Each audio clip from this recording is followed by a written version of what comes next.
I'll show you exactly how to buy, track, and even move your Bitcoin using Venmo, plus a secret trick to get it for zero fees. If you're ready, click the subscribe button and let's get started. First, open your Venmo app and tap the crypto icon at the bottom. If it's your first time, you'll need to complete a quick identity verification, usually just your SSN and a photo of your ID. This is a legal requirement for all US-based financial apps. Select Bitcoin from the list. You'll see a live price chart and a few educational articles. Tap Buy. You can start with as little as $1. Next, choose your payment method. You can use your existing Venmo balance, a linked bank account, or a debit card. Keep in mind that credit cards are still a no-go for crypto buys here to avoid those massive cash advance interest rates.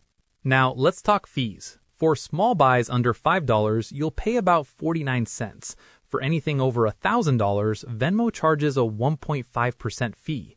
But here is the hack. If you have the Venmo Credit Card, you can set your monthly cashback rewards to auto-purchase Bitcoin. When you do it this way, Venmo waives the transaction fee entirely.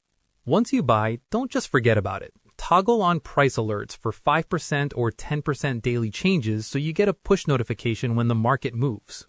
And finally, if you want to be your own bank, Venmo now lets you transfer your Bitcoin to an external wallet. If you have any queries or input, comment below and I'll respond. Click this card for a curation of our best video tutorials and check the description below for more. Thanks for watching.